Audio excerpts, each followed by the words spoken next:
des vraies images d'un sauf qui peut... Ce que vous voyez ici, ce sont des pompiers qui ont dit « Baissez-vous, baissez-vous! » Les flammes viennent tellement près des véhicules qui doivent se protéger pour être sûrs de ne pas être blessés. Très dangereux comme travail, on le voit bien. 17 000 personnes ont été évacuées, avaient ordre de quitter leur résidence, notamment là, Flin Flon, puis autour de Flin Flon. C'est une région où il y a quand même des milliers de personnes à qui on l'a demandé.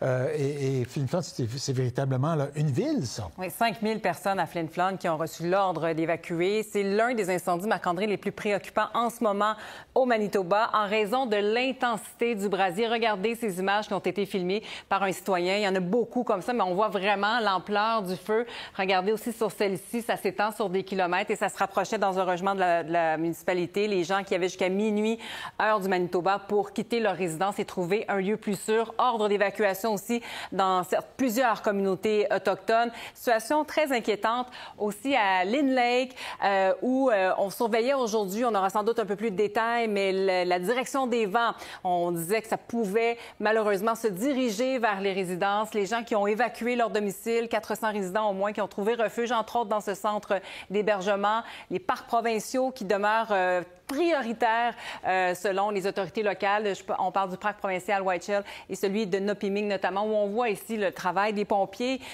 qui se poursuit avec les avions-citernes, entre autres. Alors, les gens comme ça évacuent en direction essentiellement de Winnipeg massivement. On s'attend à recevoir énormément de personnes. D'ailleurs, le premier ministre manitobain disait aux gens, si vous êtes en mesure d'ouvrir vos portes, faites-le, faites preuve de solidarité dans cette période extrêmement critique, une situation catastrophique, disait-il, assez grave pour sa province. Maintenant, c'est ça, il y a des centres d'hébergement, il y a des hôtels, mais ça se remplit assez rapidement, bien évidemment. Et là, je vous montre les feux de forêt au Manitoba à ce jour. Regardez la quantité de forêts qui ont déjà brûlé, 1980 km². C'est vraiment un territoire assez important parce que si on compare avec les 5 dernières années, la moyenne qui a été faite, 785 km², ça, c'est en raison du temps chaud, du temps sec qui a duré au cours des dernières semaines, qui s'est poursuivi. L'activité humaine aussi qui a créé ces feux-là, ça s'est propagé en raison du temps chaud et sec. Alors maintenant, je vous invite à entendre un résident qui a dû quitter très rapidement sa résidence de Flin Flon. Juste avant d'évacuer, on a eu l'alerte à la radio et quand je suis rentré à la maison, j'ai eu à peine le temps de récupérer ma fille. Elle était à la garderie et ma femme est revenue de son travail. On a pris nos vêtements, 2 bouteilles d'eau et de quoi juste partir. Et en partant, on est passé juste à côté du feu. Le feu était à moins d'1 kilomètre. On pouvait voir les flammes au-dessus des arbres juste à côté de ma maison. Ouais. Oui, des feux, des flammes à 1 kilomètre de sa maison. Où est-ce que ça se trouve? On va regarder ça ensemble. Flin Flon se trouve ici.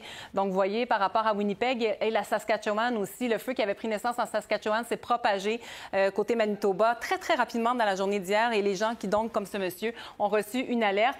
Et on se dirigeait, tout à l'heure, je vous parlais de la route 6, notamment, c'est 800 km en direction de Winnipeg. Tout un périple pour ces gens qui doivent tout laisser derrière. On ne sait pas qu'est-ce qui va devenir, entre autres, de notre maison. On peut imaginer la source de stress pour ces gens-là, pour se rendre à Winnipeg, notamment, où se trouve notre collègue, d'ailleurs. Très compliqué comme situation, très bien. Ouais. Merci, parce que vous avez remarqué peut-être sur la carte qu'il n'y a pas de chemin en ligne droite, alors il faut aller quelquefois cueillir certains de ces résidents. On va justement retrouver Éric Duhamel, parce qu'on disait, Éric, destination Winnipeg, dans ce centre d'accueil. Alors, comment se présentent les choses sur le terrain? Il faut s'organiser rapidement là, du côté du gouvernement du Manitoba. On le rappelle, Marc, on a donné l'ordre d'évacuer hier, là, en fin de journée, 17h30 là, pour l'état d'urgence dans la province. Alors, je me trouve présentement devant le tout premier centre pour évacuer qui a été organisé ici dans la capitale manitobaine. On est au nord du centre-ville. Là, c'est un aréna. Donc, vraiment, on a été avec les premières installations qui étaient disponibles. Il faut attendre à ce qu'on va multiplier là, le nombre de ce genre d'installations parce qu'évidemment, 17 000 personnes, il faut trouver des endroits pour les loger. D'ailleurs, vous pouvez le voir, l'armée du salut est sur place. Les gens qui ont dû quitter avec l'essentiel seulement, on les voit seulement avec quelques sacs ce matin arrivés ici. Alors, le premier ministre, justement, là, pour donner un peu une chance aux équipes sur le terrain qui tentent d'accueillir tout le monde, demande aux évacués de vérifier s'ils peuvent rester chez des amis ou encore de la famille là, avant de se présenter vers ces grands centres, le temps qu'on s'organise. Et justement, le premier ministre qui demande aux gens de faire preuve de solidarité. C'est très important d'appuyer les autres maintenant. On peut avoir aucun feu. On devrait pas rendre la situation plus pire. Et quand le gouvernement, soit local ou provincial, vous demande pour aide, c'est le temps de participer. Oui, c'est vrai, Éric. Winnipeg, c'est également pas juste la capitale, c'est un point commun là, pour les communautés autochtones. Souvent, il faut passer par Winnipeg pour aller dans une autre communauté autochtone, tellement les routes, sont non existantes. Bon, il y a quand même plusieurs moyens qui ont été mis en place, donc c'est une logistique importante, 17 000 personnes.